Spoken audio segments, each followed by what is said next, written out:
By the end of this lesson, you will have a complete essay together with the thinking behind it. So grab a pen and paper to take notes, and maybe a tea or coffee too. So let's get started.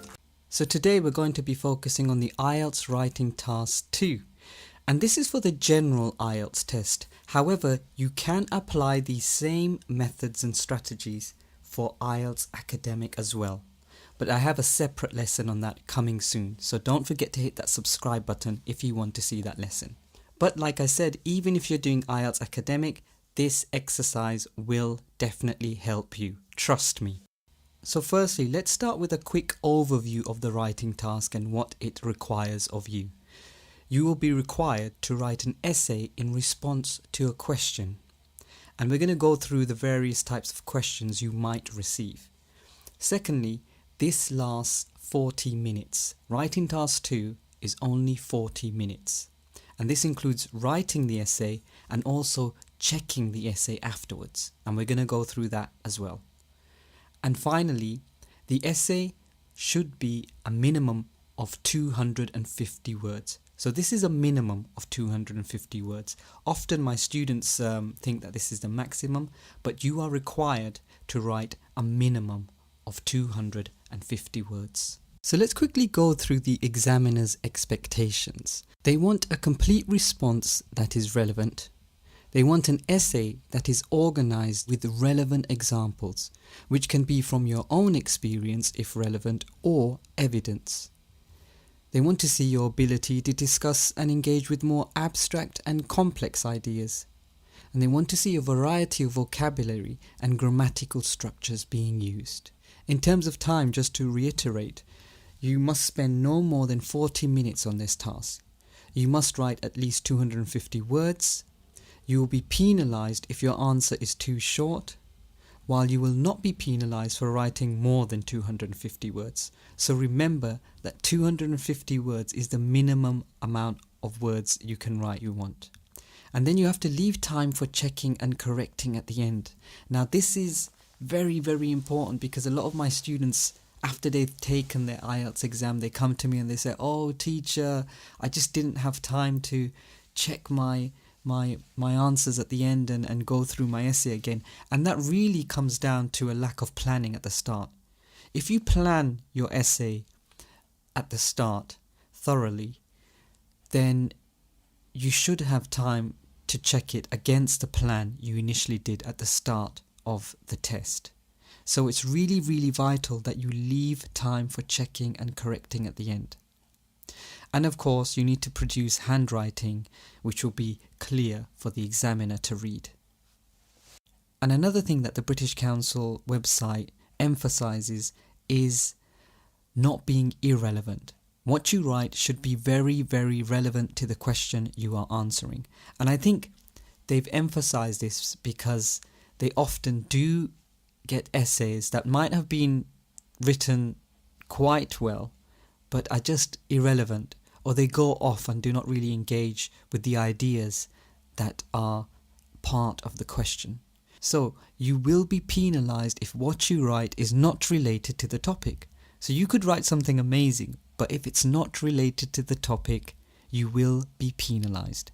You will also be penalized if your answer is not written as a whole piece of connected text. So this idea of structure, the ideas of your essay, they need to link and flow in a very structured manner. And we're going to go through this, so don't worry. And finally, you must not use notes or bullet points. Do not use bullet points in essays. That's just a general rule of thumb. So really, the assessment criteria, it can be broken down to really 4 things that the examiner is looking for. So number 1 is the task response. So again, this is the idea of your answer being relevant to the task that is given to you.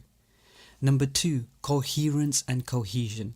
Just as we mentioned before, there should be not only good writing, but the writing should be structured and organized cohesively. Number 3, lexical resource. This is just another posh way of saying vocabulary. So the examiner is really looking at your ability with the English language. So the more variety of vocabulary you can use during your exam, the more marks the examiner or assessor will give you. And number 4, they test for grammatical range and accuracy. And this is really to do with obviously things like tenses that we use in English, but also the constructions of, for example, conditional sentences. For example, if I wrote, if she studied consistently, she would perform well in the exam. So here we have a hypothetical condition, and then we have the result or outcome in the second clause. So the more range of grammatical structures you can use in your exam, the examiner will take note of it and give you more marks for that. The other thing I always tell my students is to go and look at the IELTS Writing Task 2 band descriptors. And this is really good because, again, it will help you strategize your exam. It will help you take note of what you need to do, what kind of things you need to show the examiner. And even if you look at Band 8, if you look at lexical resource, for example, if you look at the third paragraph where I've put an arrow, you can see that it says occasional errors in spelling and or word formation may occur, but have minimal impact on communication. Now this should be something quite encouraging to you, because it's basically saying that they understand that you might make a mistake or two, and they do not mark you down as long as what you're trying to communicate overall is clear. And this brings me on to my next point. The examiner is looking to give you marks, not take them away. They are waiting for you to showcase your language. They're looking at your writing to see, how can I give this student marks? What kind of sentences and structures is the student using? What kind of vocabulary range do they have? So always remember, the examiner is there to give you marks, not take them away. So the more you showcase your ability with the English language, the more marks you will get.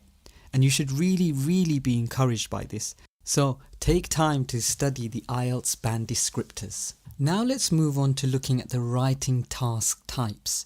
Now, on the day of the test, there could be many different questions you are asked. And a successful answer depends on an awareness of the type of question you are being asked. In my own experience, you're really asked 5 types of questions. And we're going to go through the questions in detail for each type and then answer one of these questions. But number 1, you're expressing an opinion. So for example, you have a question which asks you to express an opinion on a particular topic. Number 2, you're balancing an argument. So you have a question that gives you 2 sides of an argument, and you need to explore the 2 sides. Number 3, the question might be about suggesting a solution to a problem. So you're asked a question which presents you with a problem and then asks you to think of some solutions. Number 4, a question that asks you to look at the advantages and disadvantages of a certain topic. And number 5, double question essay questions. So these are questions where you have an initial statement and then it's followed by 2 questions. Don't worry, I'm going to show you examples for each one. Now we're going to do that by looking at a few questions and trying to figure out what type of question this is. So at the bottom you can see expressing an opinion, balance argument, suggest solution, advantages or disadvantages, or double question. So let's just read this question and you tell me, or just think about, what type of question is this? With advances in artificial intelligence occurring at an accelerated speed, many people believe that it will give more freedom and opportunities to everyone. To what extent do you agree or disagree with this opinion? Give reasons for your answer and include any relevant examples from your own knowledge or experience. Write at least 250 words. Now just pause the video here and try to guess what type of question this is. Is it 1, 2, 3, 4 or 5? So that question is an opinion-based question. And how we can tell this, I've underlined a sentence from the question itself, which says, to what extent do you agree or disagree with this opinion? So it's asking for your opinion in the question. Let's do the same with this question. A rise in the use of mobile phones in the classroom by school children is severely impacting their concentration in class and overall educational development. What are the causes of the problem and what measures can be taken to solve it? Give reasons for your answer and include any relevant examples from your own knowledge or experience. Write at least 250 words. So again, do you think this question is asking you to express an opinion? Is it asking you to balance an argument? Is it asking you to suggest a solution?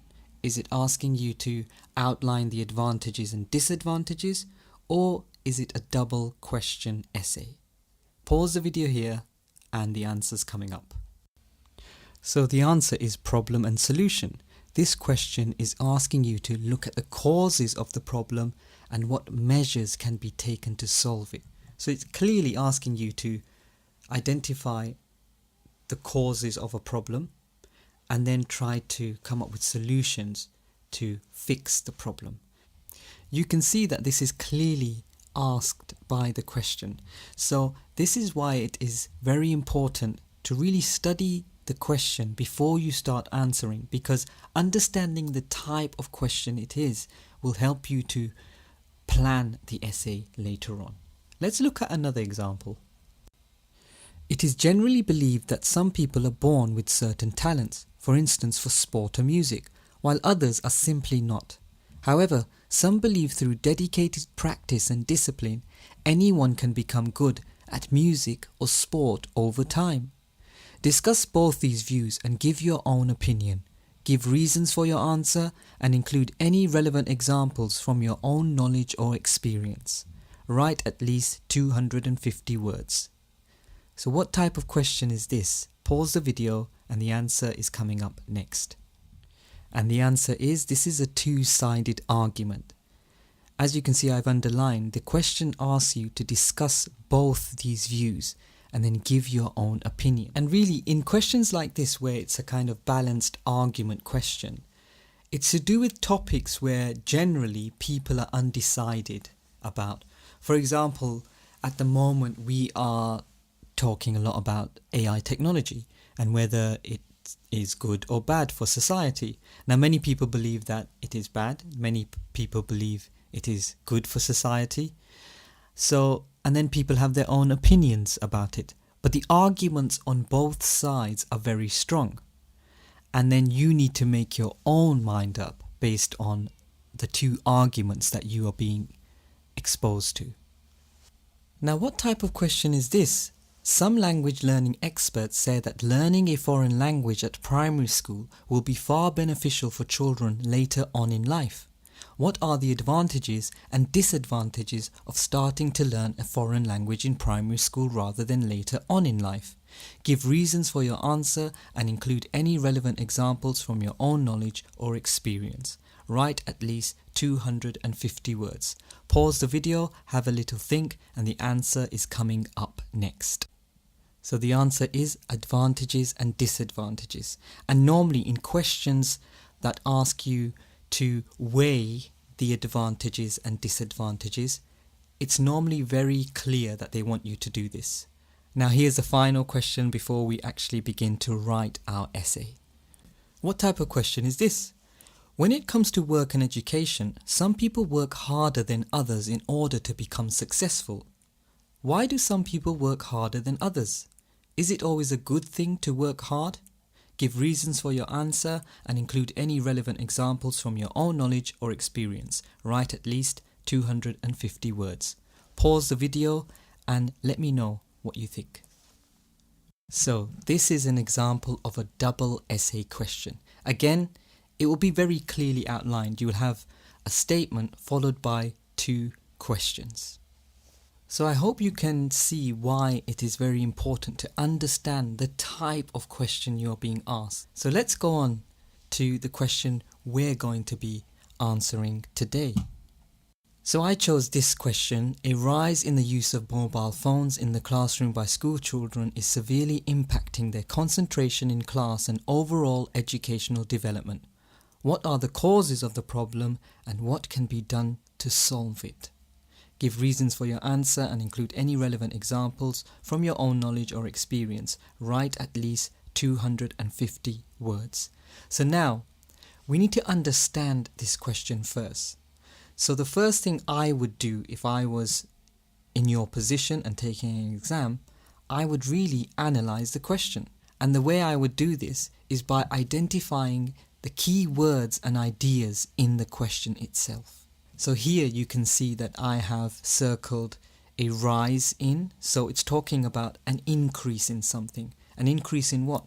Well, mobile phones being used. By who? Children. So children are another key idea here. And what is it generally talking about as well? Concentration. And again, school children, the context here is school, it's the classroom, and we're generally talking about the impact of technology on educational development. So then we need to look at the causes of the problem and what we think can be done to solve it. So this is one strategy you can use to understand the question. Just take your pen and quickly highlight things that you think are very important themes in the question itself. The next step is really brainstorming for ideas. So you've identified the keywords and ideas in the question itself. But now you need to brainstorm your ideas. And the way I suggest you should do this is really by coming up with a table like this. A column for causes and then a column for solutions. And then you should really try to think of 2 or 3 points maximum. I think coming up with more would just be too much for the short time you have. So brainstorm using this template. So these are some of the causes that I brainstormed when I thought about this question. So number 1 was that every young person now has a phone. So it's this idea of having access to a phone. This is a problem because I don't know about how old you are, but I'm quite old, and I remember a time when everyone did not have a phone, and especially young people did not have a phone. So it's this idea of having access to a phone now. And the other thing is, number 2, I thought about social media platforms as being a cause for this kind of addiction to technology. So once they have the phone, the reason why they're on the phone all the time is really due to social media, in my opinion. It's this whole idea of engaging with social media and the psychological pull that social media platforms have. And there are so many different social media platforms. So one young teenager might be on Facebook and Twitter and TikTok and many others. And then the third one I thought about was the other cause could be peer pressure. And I chose this word deliberately, peer pressure, because we're talking about children, right? And if I want to display to the examiner that I have this lexical ability to draw on relevant words that will be applicable to this specific context, peer pressure and the topic of children go very well together. They go hand in hand, as we say in English. So the idea is that children are pressured just because their friends are on social media. So if everybody is on social media, you also want to be on social media. And I think I'm drawing from my own general experience here of having children and teenagers who basically go through this narrative of, having a phone and then joining social media and then being pressured to sign up to these social media platforms because all of their friends are on there too. So that's how I thought of the causes. You may think of other causes, and you're welcome to think of other causes, of course. And, like the question says, it tells you to draw on your own experience as well. You may have another experience, and you can easily write this down as a cause, and then just be prepared to justify your opinion.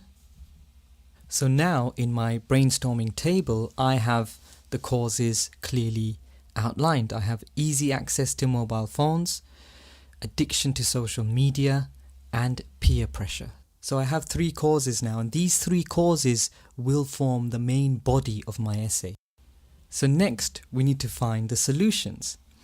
Now, for a question like this, and I think for a lot of questions, and as somebody who studied sociology, one method of trying to find solutions is to look, as we say in English, at the bigger picture. So I call this the onion method, but I've put it in a concentric circle diagram here. So the questions I normally ask myself when I think about a question like this is, what could the individual do? What could parents do? What could schools do? What could social media companies do? What could the government do? And the way I thought about this was to think about this diagram. If you look in the middle of the diagram, the first kind of element or aspect of society is the individual. So then what can I do as a person who uses social media in a school setting? Well, I need to try to restrain myself. And then what can my parents do? And then what can the schools do? And then what can social media companies do? And then what can the government do beyond that? So we see all these various players who can really help us find a solution to the problem, or who we think are very important in finding solutions to the problems we've just outlined. So after thinking about that, I came up with the following solutions. Now, just look at how my solutions go back to the causes I outlined. So it's not something that I've just kind of thought of randomly without being related. So easy access to mobile phones. So who gives children access to mobile phones? Who provides them with their first phone? It's the parents. And then the schools also play an important role here as well, because they need to try to limit the use of phones in class through policies and various things that we'll talk about later on. But I thought about the following solutions. So easy access to mobile phones. Parents, schools limit use of phones in class. Number 2, addiction to social media.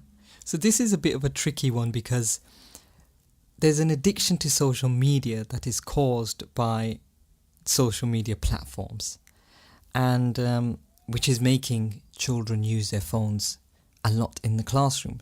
So I said a possible solution could be that social media companies must implement more attractive features to prevent and work with schools and parents, such as daily limits on social media. Now these are just in note forms, but the things that I'm thinking about here are really to do with, for example, a kind of lock on screen time. So for example, you have apps now that can shut down certain social media platforms and prevent children from using them after a certain number of hours during the day. You also have things like parental locks that you can put on phones.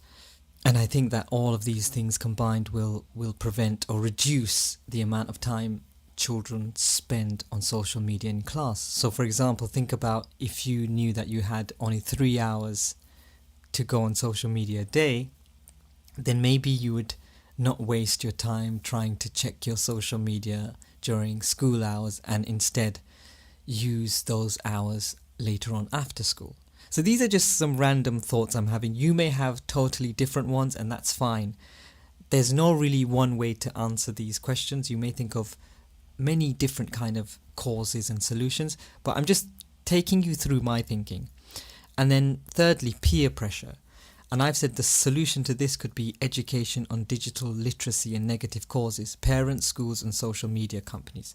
So here I'm thinking about this whole idea that we all need to be a part of social media, on the social media platform. There's this kind of culture around this idea in schools. For example, I have children who are on, Snapchat, and they really use these platforms as a way to communicate with each other and to do silly videos and to promote their own kind of selves on these platforms without really thinking about the impact it's having. and without thinking about the things they are seeing on there and sometimes imitating. So, and that's really to do with a lack of education and a lack of awareness about the impact of these technologies and how they impact on our kind of, you could say, mental health, because there's a lot of research at the moment that is being done about the link between social media platforms and their impact on the health of young children, or on the mental well-being of young children, I should say. So now we have our plan done. We've taken some notes, and now remember, you need to plan as quickly as you possibly can. Okay, don't waste too much time writing the plan out. It should really just be some notes, and once you've taken a few notes and made a few bullet points, this will help you to remember what you wanted to write. So don't spend too much time on the planning as well. This is another mistake you could possibly make. So just be quick with the planning and commit to the points you make. A lot of students, they start planning and they have so many ideas swimming around in their heads that they fail to just choose a few ideas. So you need to choose your ideas. Your ideas are not the most important things. As long as they're relevant and you can really argue that this is a cause and then find a sensible solution to this cause, that's what the examiner wants to see. Remember, they're more interested in the use of your language, and they are also interested in what we're going to go to next is the structure. So let's think about the structure. We know that it's an essay, and we know that essays are structured. And how are essays structured? I'm going to go through two different ways you could structure your essay. So I'm going to begin with the essay overall. So we all know that an essay contains an introduction, a main body, and a conclusion. Now in this essay we're going to have an introduction, a first main body paragraph, a second main body paragraph, and a third main body paragraph, and then the conclusion. I haven't put the third main body paragraph in this diagram, but obviously if you wanted to add more, you could add more. So the introduction is normally a rephrasing of the main problem, a summary of the main ideas that are going to come in the essay, and then just a quick outline of solutions. I always tell my students that the introduction is like a trailer or a promotion of a movie. You know, when you see a trailer, you kind of know what the movie is about based on the trailer. You kind of know what the storyline is going to be, but the trailer doesn't show you the entire movie. So the introduction is just that. It's just an introduction. Do not write too much in the introduction, and we're going to go through the introduction in detail in a little while. Then next we have the main body paragraphs. Now there are really two ways you could structure this, okay? So as you can see at the top of the slide, I've put structure 1.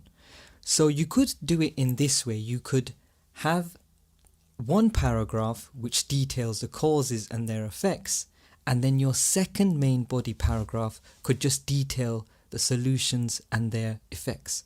So it's a paragraph with causes and effects, followed by a paragraph outlining solutions, and then you move on to your conclusion. But there is another way you could possibly organize the structure of your essay, and in particular the first main body paragraph and the second main body paragraph. So you could group the causes and effects and solutions together. So in one paragraph you could detail the causes and its effects and then provide the solutions. So for example, if we talked about the prevention of addiction to social media, I could write about social media as being one cause why children use mobile phones a lot in classrooms, and then follow it with the solutions in one paragraph. I could do that. Or I could go back to structure 1 and I could use one paragraph to look at all the causes and effects, and then use the second paragraph to just talk about the solutions. So in this, structure 2 is an alternative approach to structuring the actual main body paragraph. So you could group causes, effects, and solutions together in one paragraph, and that would be totally fine. I hope that's understandable. If you have any confusion regarding that, please just let me know in the comments. But I'm going to show you how to do this in a little bit. So now let's go on to write the introduction. This is an introduction that I wrote. The increased use of mobile phones in classrooms raises concerns about its negative effects on students' concentration and overall educational development. This issue stems from factors such as easy mobile phone access, social media addiction, and the role of irresponsible social media companies. However, viable solutions exist to tackle these problems. Now I've color-coded this paragraph. The blue rephrases the question and provides context. The red summarizes the main idea of the essay. There are 3 issues outlined. And then the black is a statement of anticipated solutions coming later in the essay or coming next. Now for a 250 word essay, your introduction shouldn't really be longer than this. Unless you have more points you want to offer, this is really how long an introduction should be. And this is really the structure and the really logic of a good introduction. Now let's move on to writing our first main body paragraph. So I wrote the following. One primary cause of diminished concentration is the easy accessibility of mobile phones. As smartphones become more prevalent, students find it easier to bring them into classrooms, resulting in constant distractions and hindering focused learning. Implementing clear guidelines on phone usage in educational settings can create an environment conducive to better concentration. For example, school policies that restrict the use of mobile phones during class time or ban their use during the school day. Earlier on I mentioned how you could use 2 structures to form a main body paragraph. So I've gone for structure 2, where I have outlined the topic sentence or theme of the paragraph, outlining the first cause and effect, and then I've proceeded to provide a solution. So as you can see, the blue is where I've given the topic or theme of the paragraph and outlined the first causes and effects, and then I have proceeded to provide the solution straight after. As I said before, you could just have all your causes and effects in one paragraph and then have a second paragraph where you deal with the solutions for each problem separately. So both methods would be okay and correct. Both methods would be correct because they're organized and they're structured. Now it's worth looking at the language of cause and effect.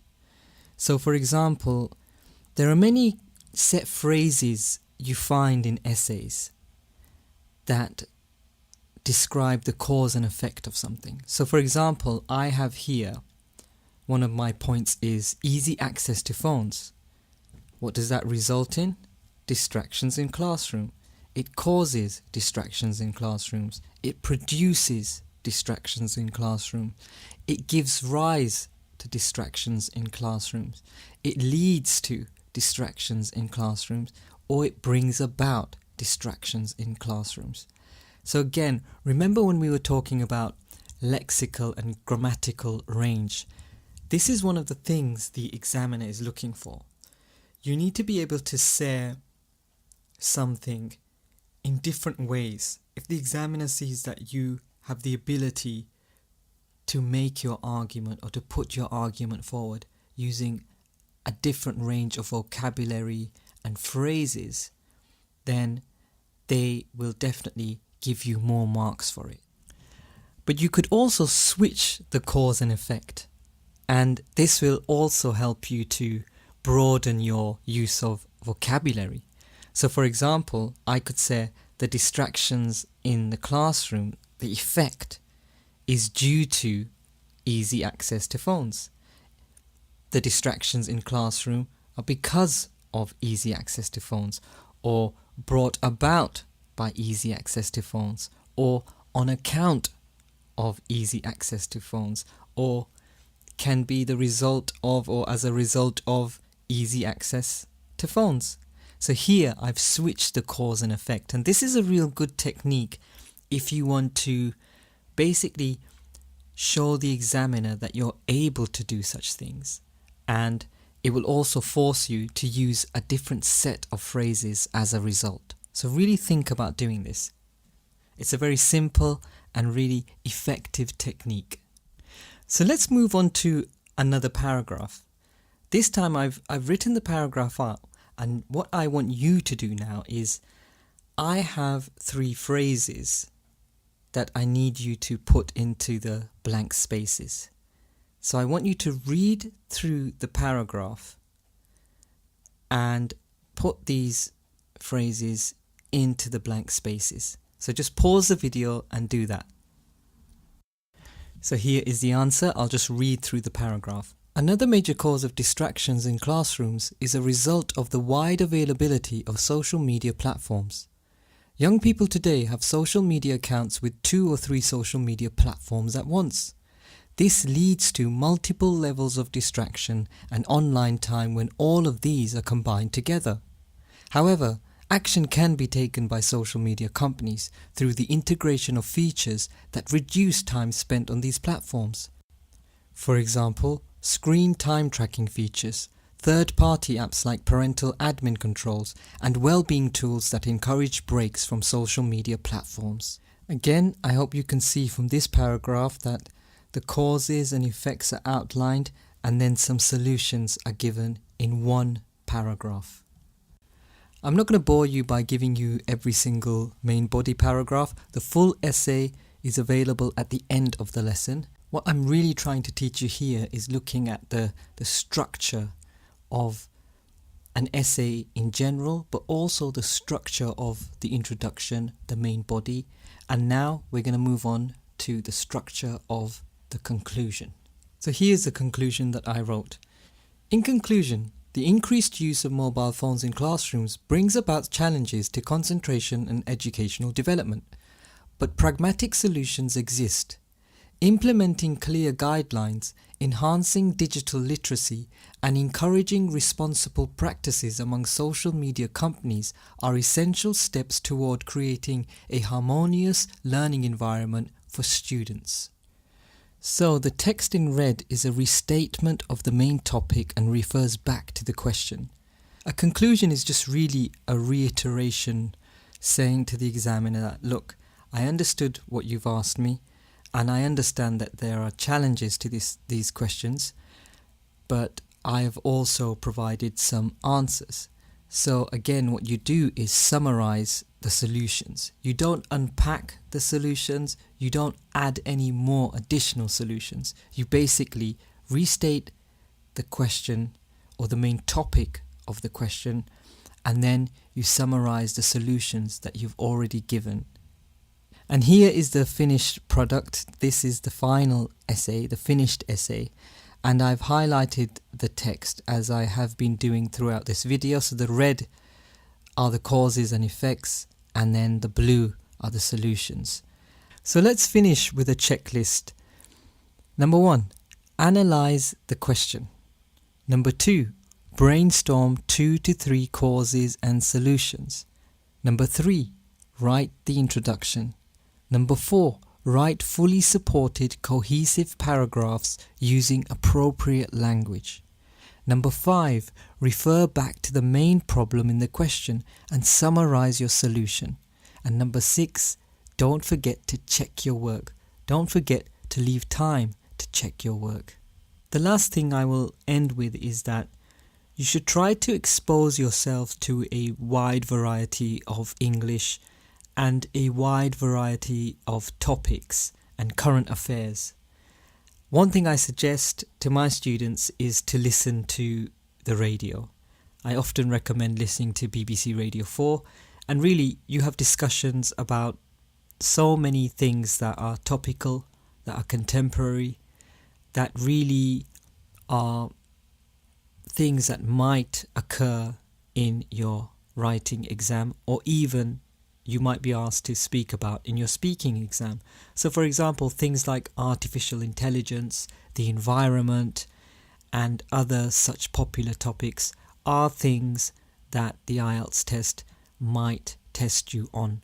So try to expose yourself to a wide range of English topics, because this will help you to expand your vocabulary, and then you'll have those words and those themes and those ideas ready to go when you take your exam. So there you have it, IELTS Writing Task 2. I'm convinced that if you follow this approach, you will do well in your writing test. If you find that helpful, then please consider subscribing and sharing this video with anyone else who might benefit. Good luck!